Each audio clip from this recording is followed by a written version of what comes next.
Kebetulan anak-anak itu kalau malam Jumat atau mungkin di hari-hari, biasanya kalau sore ziarah di Sunan Bonang. Sunan Bonang, setiap sore. Setiap sore, bukan setiap sore, yang paling sering di malam Jumat ya. Tapi rata-rata saya kalau sore lihat anak-anak itu ziarah ke Sunan Bonang. Lah yang kita angkat itu dari prototipe kemarin anak di Sunan Bonang itu kan sudah menggambarkan modernitas, bukan moderasi ya. Jadi dari pintu masuk itu sudah ada punden berunda, atasnya ada kepala Mekara. Yang kedua bisa kita lihat itu sudah simbol yang mencerminkan moderasi gitu ya. Kemudian bisa kita lihat ada piring-piring dari Cina, giok Cina yang itu kemudian tertuliskan Arab. Nah dari sana kemudian anak-anak kita bimbing ternyata tertarik. Pak mengangkat tentang Sunan Bonang dan kebetulan ketika masuk di museum ada Kalpataru Sunan Bonang. Masya Allah. Ini lokalitas genuin yang akan kita angkat. Jadi sebenarnya memang moderasi itu sudah ada sejak zaman dulu ya. Sejak zaman dulu. Di Kalpatarunya Sunan Bonang itu di situ terdapat 4 bangunan. 4 bangunan tempat suci ibadah. Satu ada masjid, yang kedua ada kelenteng, ketiga ada vihara, dan keempat. Sebelah mana ini Kalpatarunya? Itu ada di Museum Kambang Putih. Iya, tersimpan itu. rapi di Museum Kambang Putih. Salah satu peninggalan entah secara arkeologi kesejarahannya ya, tapi itu telah diakui di museum bahwa itu adalah peninggalan Sunan Bonang dan terdapat 4 tempat ibadah. Sehingga kalau melihat prototipe dari bangunannya, kemudian dari ini plus masyarakatnya, kita tahu di Tuban Kota itu kan ada kelenteng Jeilingkiong yang ada di mana? Di sebelah barat, sebelah utara alun-alun itu. Pemukiman Cina, ada pemukiman Kauman Arab. Itu sudah menunjukkan.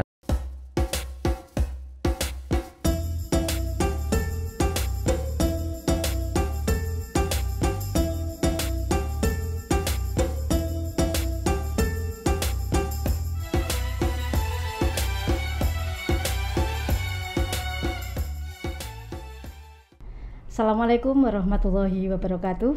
Apa kabar dulur online Kemenak Tuban? Jumpa kembali dalam program On Mix Studio Kemenak Tuban bersama saya Laidia Mariati, Pranata Humas Kantor Kementerian Agama Kabupaten Tuban. Saat ini madrasah sedang diperhitungkan karena geliatnya banyak prestasi dan capaian yang sudah diraihnya. Sebagaimana kita ketahui bahwa baru-baru ini ada 3 madrasah aliyah di Kabupaten Tuban yang menjadi nominator nasional inisiator muda moderasi beragama seperti itu ya, yang diselenggarakan oleh Kementerian Agama Republik Indonesia. Yang muda bisa memulai menerapkan moderasi beragama pasti karena ada senior yang membimbingnya, demikian. Kemudian sudah hadir di tengah-tengah kita perwakilan Madrasah Aliyah As-Somadiyah Bapak Muhammad Saifullah STHI MPD. Terus pundi kabaripun? Alhamdulillah sehat. Sehat ya. Oke. Kemudian hadir juga Kepala Madrasah Aliyah Islamiyah Senori Bapak Dr. Andes Gatot Utuh Susanto. Atau lebih Santoso, mohon maaf, yang lebih dikenal dengan istilah digabung jadi satu ada Gus gitu ya, disingkat. Apa kabar Pak Utuh? Alhamdulillah. Baik, semangat sekali. Iya. Pak Utuh ini semangat sekali saya lihat. Amin. Bisa menjadi penyemangat kami yang muda. Amin. Oke, siap. Dan yang ketiga, karena ada 3 nominator, yang ketiga itu dari MA Al Hasaniyah Senori. Karena beliau lagi berhalangan sedang menunaikan ibadah haji, maka next time kita undang tersendiri. Baik, kita lanjutkan. Lah ya, sebelumnya mungkin bisa diceritakan mengapa bisa terpilih sebagai nominator inisiator muda itu. Dari Pak Utuh dulu mungkin ya. Oke. Monggo Pak Utuh. Terima kasih. Pada hakikatnya terpilih atau tidak itu persoalan takdir. Yap. Karena apa? Yang namanya qadha, blueprint, klis, cetak biru itu lebih dulu ada, baru kemudian di-abstrak, dicetak, di-print di alam Macapada ini. Betul. Sehingga sebetulnya secara tauhidi kami ini menjalankan sebuah proses. Allah Ta'ala menghargai sebuah proses dan bukan hasil, karena hasil itu adalah domain dari Allah Subhanahu wa Ta'ala. Jadi ada proses dulu ya Pak. Betul, dan itu sangat dihargai Allah Ta'ala apapun hasilnya. Okay. Bisa diceritakan dulu Pak, gimana hal ikhwalnya ini kok mengikuti lomba tersebut ini, mengirimkan siswanya ini? lomba inisiator muda moderasi beragama itu baru diadakan Kemenak Pusat pada tahun ini, Bu. Tahun ini ya. Kalau tahun dulu itu ada Mayres dan alhamdulillah MA kami juga mendapatkan predikat nominator. Namanya adalah Mas Riam Abdul Aziz. Jabatannya di MA Islamiyah itu sebagai Ketua Pengurus Komisariat Ibnu MA Islamiyah Senori. Masuk dalam jajaran keUSISan. Yeah. Itu dulu. Dan sekarang Mas Riam itu ikut lomba inisiator muda moderasi beragama dan mendapat status sebagai nominator juga. Jadi tahun dulu itu nominator Mayres sempat dididik di Hotel Yogyakarta 3 hari dan sekarang ini berhasil di lomba yang berbeda yaitu inisiator muda moderasi berarti beragama. Ini perorangan ya? Perorangan ya. Kalau dulu Mayres itu pribadi. Oh. Iya. Kelompok. Bukan, personal. Personal. Akan tetapi tahun ini nampaknya sudah berubah menjadi kelompok. Oke. Ya. Oke. Kemudian dari As-Samadiyah bagaimana nih, Pak? Ya, kalau dari As-Samadiyah saya hanya meneruskan dari Pak Utuh tadi kalau ini memang takdir. Alhamdulillahirabbil alamin. Allah Subhanahu wa taala. Dalam ini langsung takdir tuh mesti kita langsung terdiam. Tapi kan juga tidak terlepas dari usaha. Ya, wajad. Jadi alhamdulillahnya anak-anak itu kalau di As-Samadiyah kan kota. Jadi kalau dalam teori sosial perubahan ya dari kota. Kebetulan anak-anak itu kalau malam Jumat atau mungkin di hari-hari biasanya kalau sore ziarah di Sunan Bonang. Sunan Bonang setiap sore. Bukan setiap sore, yang paling sering di malam Jumat ya. Tapi rata-rata saya kalau sore lihat anak-anak itu ziarah ke Sunan Bonang. Lah yang kita angkat itu dari prototipe kemarin anak di Sunan Bonang itu kan sudah menggambarkan modernitas. Bukan moderasi ya. Jadi dari pintu masuk itu sudah ada punden berundak. Di atasnya ada kepala mekara.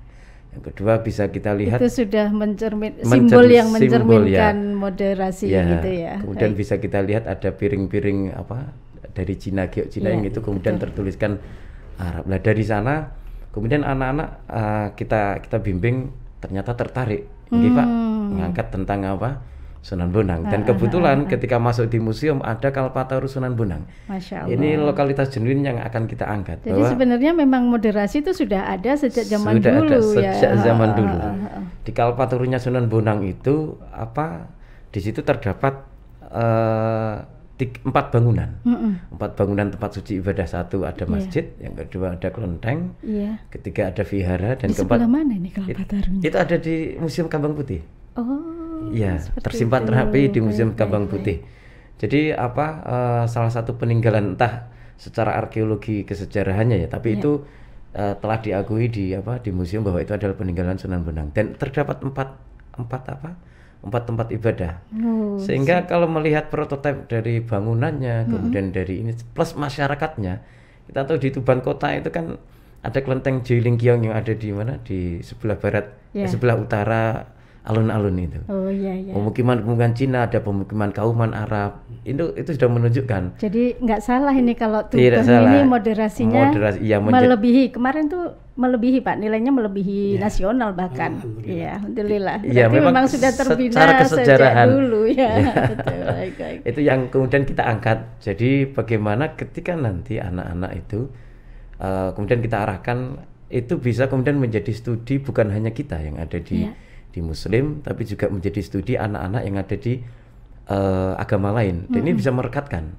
Jadi nanti kita karena kami di As-Samadiyah sudah terbiasa untuk membelajarkan anak, kita melihat kelenteng untuk belajar tentang bagaimana tradisi budaya di sana. Kemudian kita ajak untuk bagaimana memahami. Itu setiap hampir setiap tahun. Setiap tahun kita ada acara untuk seperti kuliah umum di kelenteng. Kalau kemarin kita mengadakan berarti memang hubungannya sama kelenteng sama sudah sangat baik, sangat baik, alhamdulillah. Lah itu yang kemudian menjadikan anak seakan-akan kultur yang kita bawa, kita torehkan ke anak-anak itu melekat. Sehingga anak-anak ketika kita ajak gimana kalau kita ngangkat tentang siap gitu ya. Karena Jadi memang sudah terbiasa. Sudah terbiasa dan kultur itu terbangun dari keseharian memang karena Sunan Bonang sudah dari sisi virtual yang bisa kita lihat memang mengajarkan keberagaman. Ya. Dari simbol-simbol yang masih ada yang bisa dipelajari. Gitu. Siap, okay. Oke. Kemudian dalam mengikuti lomba itu mengirimkan apa, mungkin makalah atau apa gitu ya? Iya. Seperti yang diceritakan tadi berarti mengirimkan yang diangkat tema tentang studi wisata lintas iman. Sebenarnya ada 2. Kita kemarin ngirim 2. Yang pertama studi wisata lintas iman, yang kedua dolanan lintas iman. Ya. Jadi mengirimkan 2 yang diterima yang masuk yang masuk nominasi itu studi wisata lintas iman. Oke, sekarang saya ke Pak Utuh dulu ini, Pak. Kalau Pak Utuh apa ini, Pak Utuh? Ya, anak-anak kami terbiasa menulis karena kami juga punya majalah Pijar Mas yang terbit 1 tahun sekali, menampung aspirasi dari yayasan, dari guru, dan juga dari anak-anak. Yeah.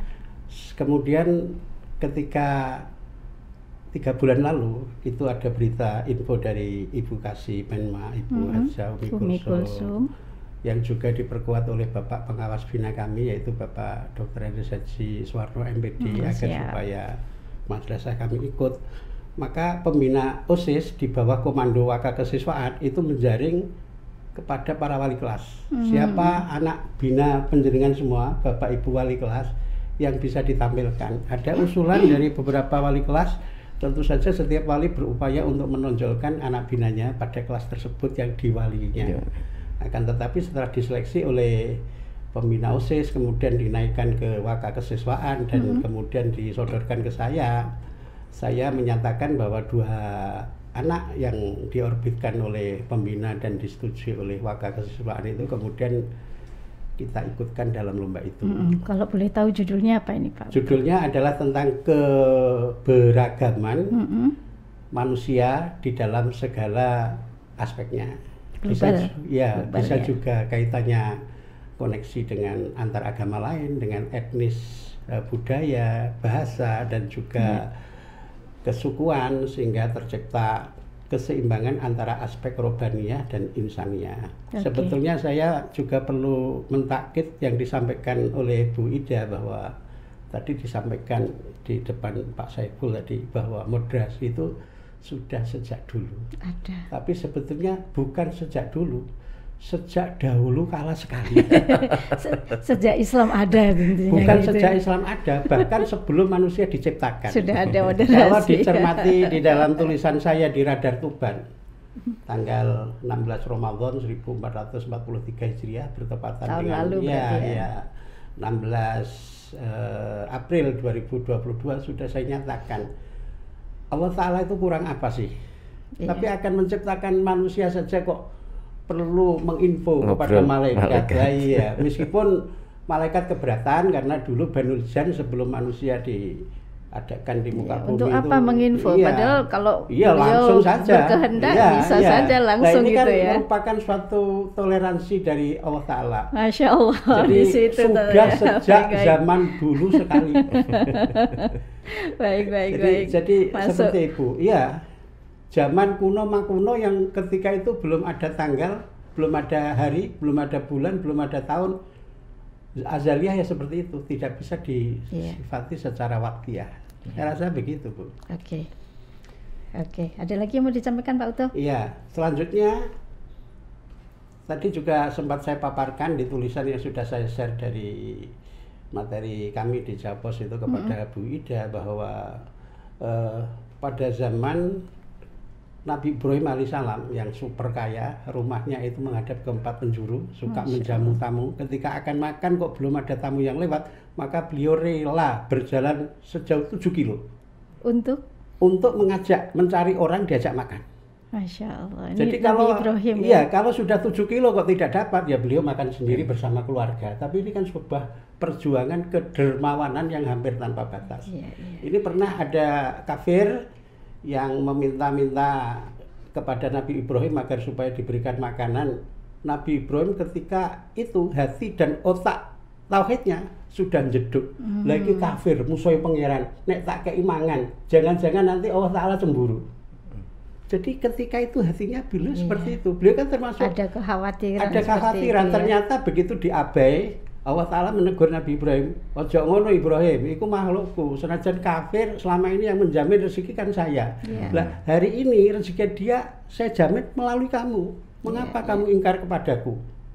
Akhirnya mencari sampai lebih dari 7 kilo. Ketika sampai ke hadapan Nabi Ibrahim mohon maaf dan kemudian diberi makanan.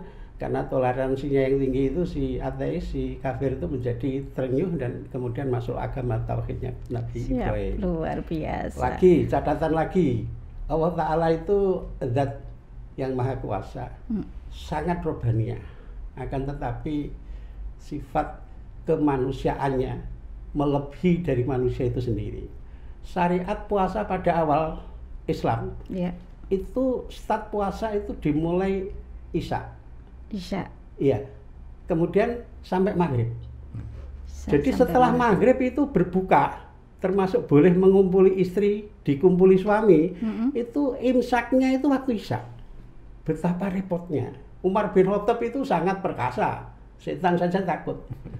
Nah, tapi ternyata beliau tuh kuat menanggung dahaga, menanggung lapar, tapi tidak kuat menanggung libido seksualitas, sehingga sempat kebobolan dan melanggar. Iya. Oleh karena Allah Ta'ala itu memahami suku cadang manusia itu batasannya seperti apa, maka Allah Ta'ala kemudian mengganti durasi puasa Ramadan dan juga puasa sunnah yang lain dari sebelum subuh atau imsak beberapa detik, beberapa menit sampai maghrib.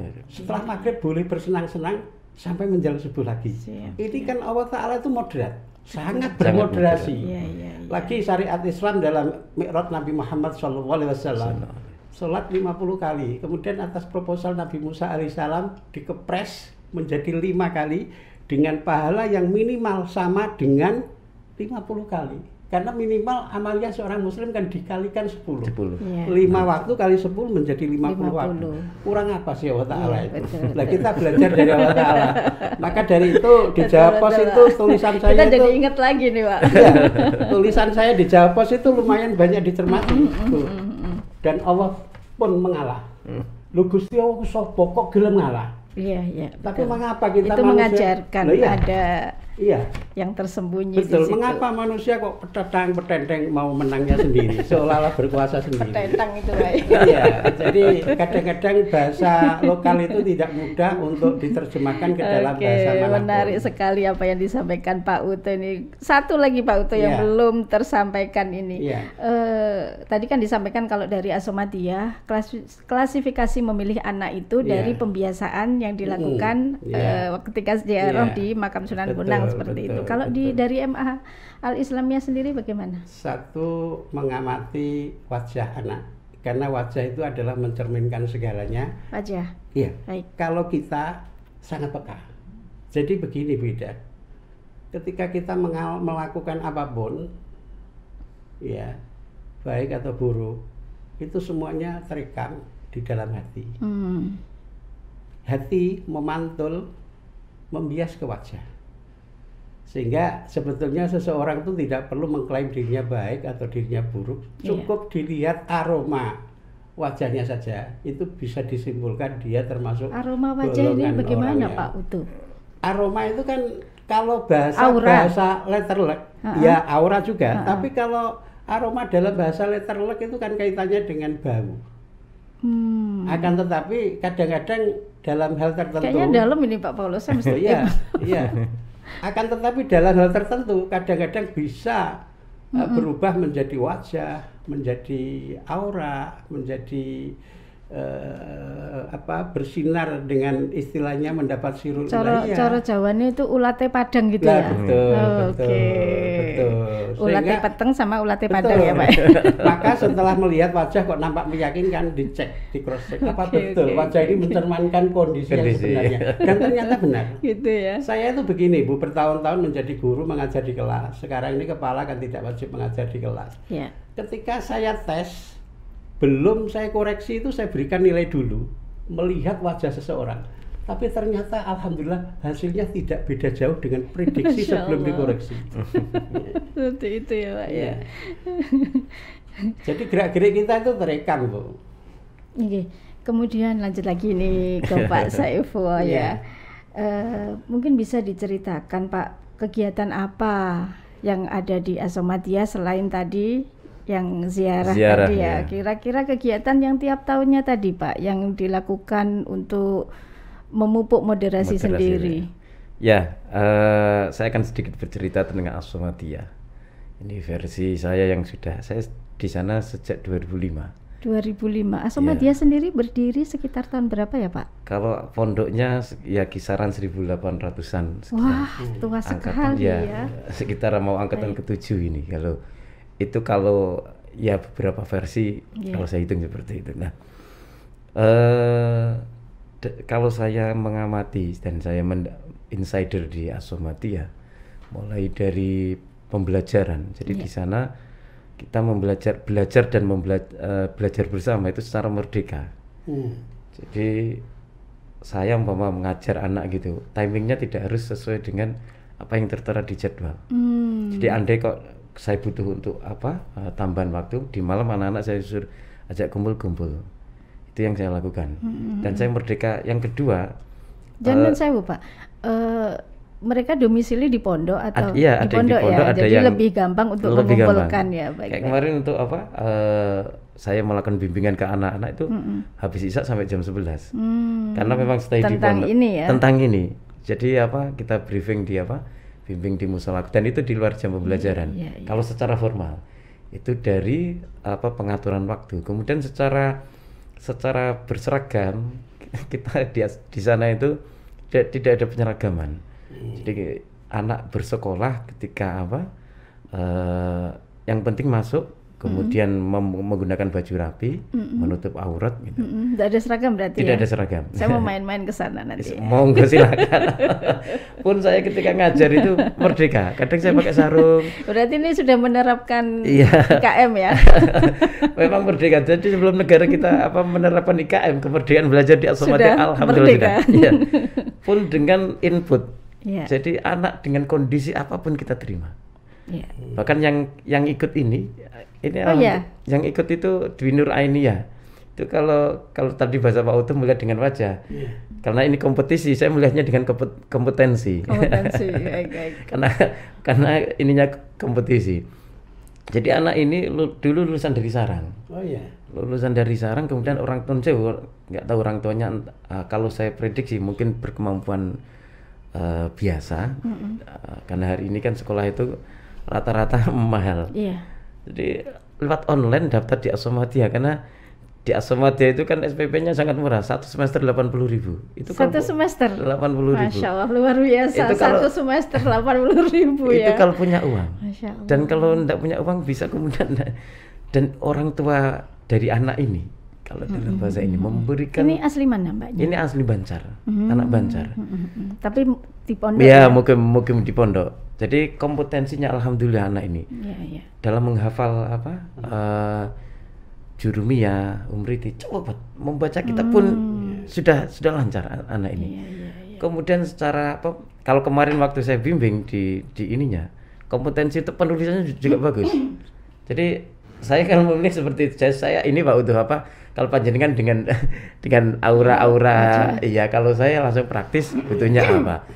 Itu dari sisi keragaman yang ada di As-Samadiyah. Jadi input kita anak-anak non sewu, anak-anak broken kita terima. Anak non sewu, anak yang tidak diterima ketika di sekolah itu dikeluarkan karena mungkin non sewu hamil atau kita terima. Masya Allah, ini yang menjadi ciri khusus dari As-Samadiyah. Bahkan kemarin dari salah satu pondok pesantren yang anak ini bercadar itu bisa masuk ke kita.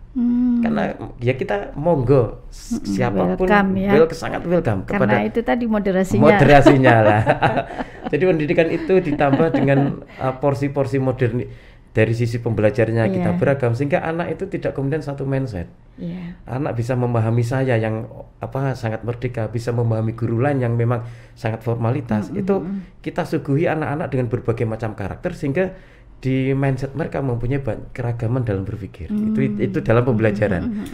Untuk tahunannya yang seperti saya ceritakan tadi, salah satunya adalah kita melakukan kunjungan-kunjungan ke tempat-tempat ibadah lain. Jadi belajar dengan pastor yang ada di gereja. Masya Allah. Kita pernah itu semua ada dokumentasinya. Ada ya, Pak, dokumentasinya, ya? bisa kemudian kita yang barusan kemarin itu kita melakukan ini kita serukan untuk yang kita lakukan di Kelenteng itu. Jadi kita melakukan apel bersama lintas iman untuk gerakan moderasi beragama. Jadi apel ya. Ya, yang kita lakukan di Kelenteng. Ya, itu ada dokumentasinya. Pernah viral itu. Iya. Jadi itu yang kita lakukan memang dari sisi pembelajarannya dan materi-materi yang kita berikan memang secara materi keagamaan kita berikan, materi umum kita berikan.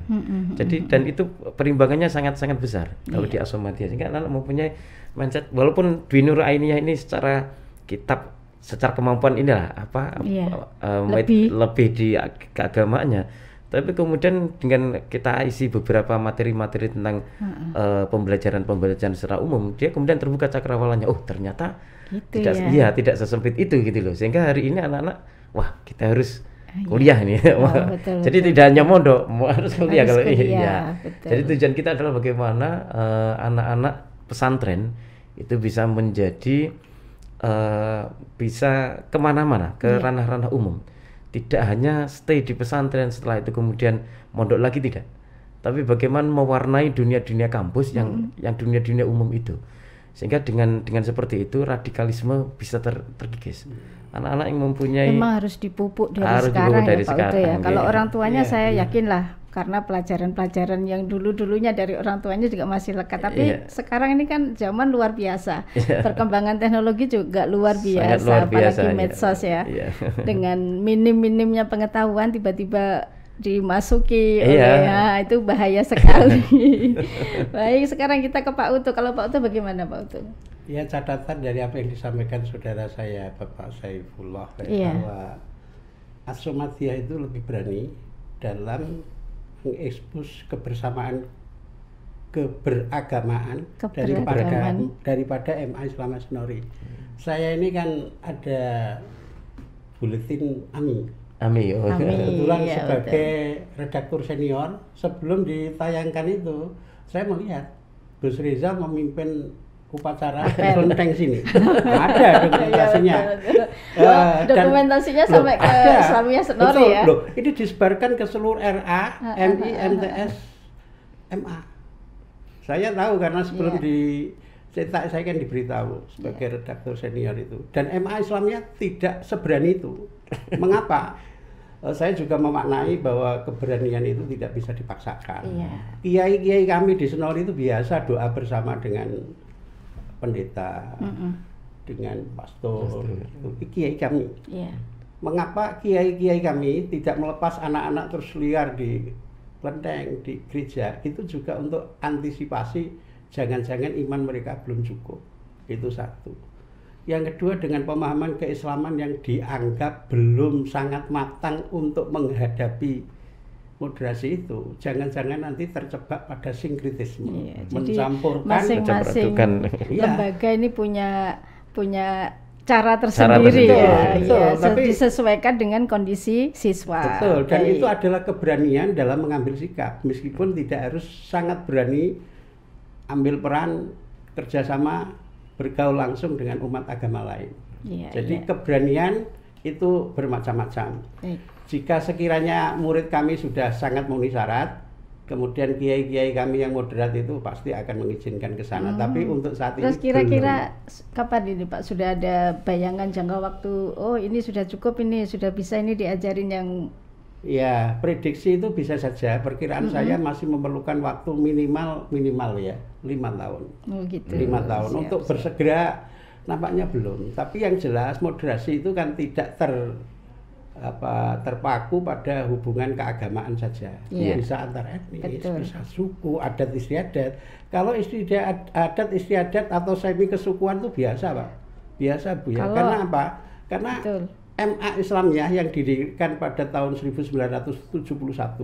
Islamiyah 71 ya. 71. Kemudian Belum eksis lahir, Pak. ya, mendapatkan piagam pendirian dari Kanwil Kemenak Provinsi Jawa Timur. Dulu kan Depak ya. Depak Jawa Timur itu tahun 1981. Itu alumni yang mondok di Senori dan juga masuk di Aliyah keluar Jawa ke kota-kota yang lain, begitu punya anak dimondokkan di Senori dan dimasukkan di Aliyah. Kemudian punya cucu meskipun mukimnya di Kalimantan, di Sumatera, itu punya keturunan lagi dipondokkan di Senori dan juga masuk di MA Islamiyah, sehingga stok murid itu kami insya Allah tidak kekurangan. Sekarang itu sudah mendapat 206 untuk kelas 10 dan pendaftaran belum ditutup. Padahal SPP-nya tidak seperti Asmadia. Berapa Pak kalau boleh tahu SPP-nya? Ya boleh, tapi kami sebagai lembaga besar ini ya. Per tahun itu bisa mencapai 1.600.000 per tahun ya. Maaf, per semester. Per semester 1 juta? 1.600.000. 600. Ya. Wah, lumayan ini. Ya, karena langsung seperti UKT, Bu. Biaya bulanan, biaya OSIS, kemudian biaya bansos. Kami ada bansos dimasukkan ke sana satu pintu. Apa itu termasuk makan juga, Pak? Oh, tidak. Enggak ya, beda kami ya? Madrasah Aliyah itu kan didirikan oleh komunitas pengasuh pondok pesantren di Senori secara kolektif kolegial. Baik. Jadi bukan satu pondok, satu madrasah, tidak. Okay. Itu enggak termasuk makan, Bu. Jadi prodistik itu masuk juga biasana. Kemudian PAT ya pas masuk ke sana. Yang paling mahal itu adalah kelas 12. Siap. Pak Uto, sebelum kita tutup ini, mungkin ada harapan-harapan Pak Uto atau dari MA Islamiyah ke depan tentang moderasi beragama bagi anak didik. Ya, jadi Allah Ta'ala pun bermoderasi. Rasulullah pun bermoderasi. Karena apa? Di Madinah itu ada istilahnya piagam Madinah. Ya. Yang ditetapkan oleh Rasulullah sebagai pemimpin bangsa negara, juga komunitas Yahudi dan Nasrani. Ya. Ketika ada orang Yahudi wafat, diusung lewat jalan raya itu, Rasulullah saat duduk berdiri. Ditanya oleh sahabat, kenapa jenengan kok berdiri ya Rasulullah? Saya menghormati orang yang mati. Yang mati itu Yahudi, meskipun Yahudi kan itu juga manusia. Jadi Allah Ta'ala itu tidak hanya punya sifat rohim saja, tapi Rahman. Ya, Mak Lampir di Misteri Gunung Berapi itu, Bu.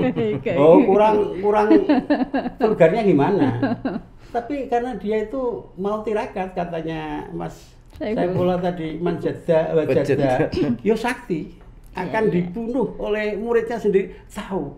Tapi ingat bahwa orang seperti itu rohmannya itu adalah ketajaman otak, bukan ketajaman hati. Kalau ketajaman hati, oh sudah karomah, Bu.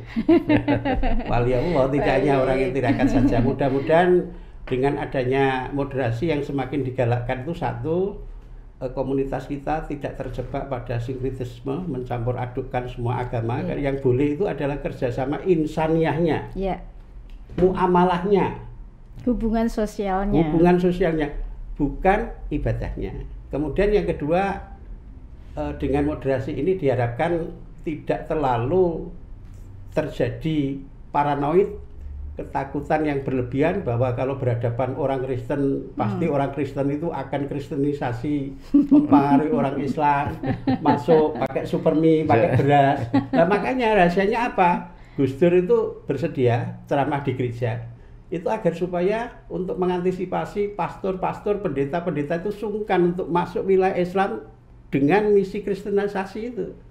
Kemudian Habib Lutfi saya lihat di YouTube itu kan menghormati para biksu internasional yang berjalan di biksu tudong. Iyalah, tudong itu perjalanan spiritual, jalan kaki, bahkan ada yang tanpa alas kaki, tanpa sandal, nyatanya nggak sakit.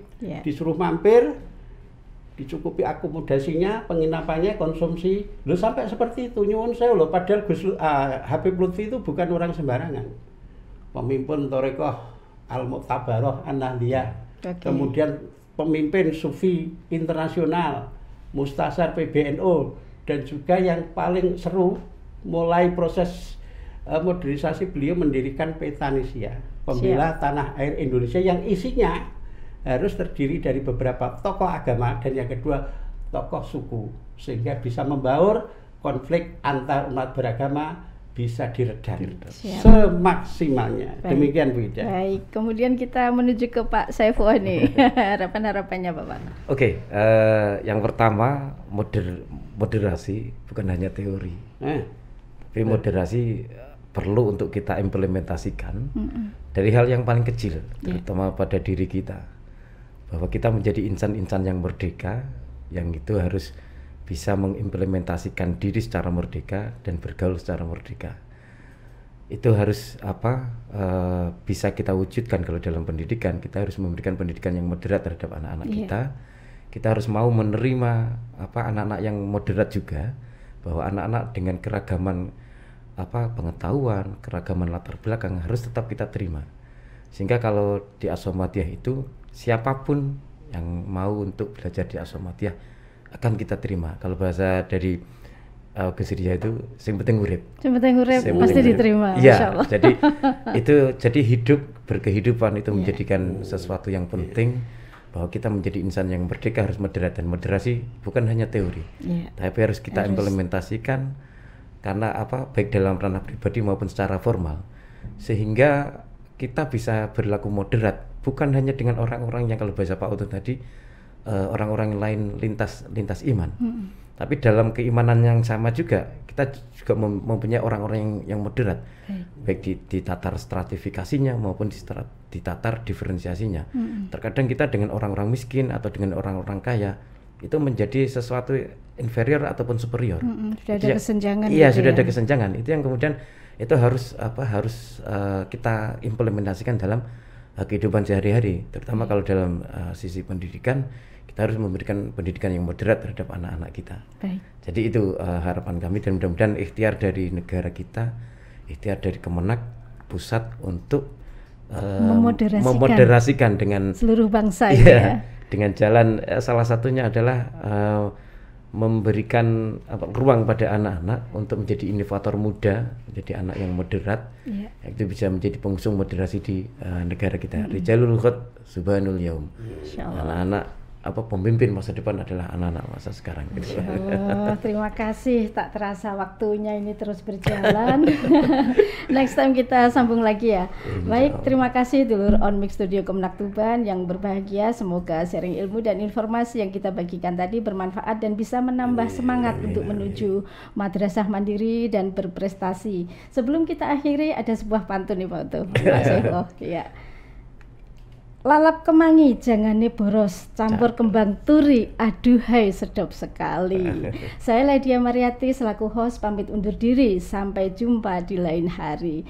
Akhir kata, wallahul muwaffiq ila aqwamit thoriq. Wassalamualaikum warahmatullahi wabarakatuh. Waalaikumsalam warahmatullahi wabarakatuh.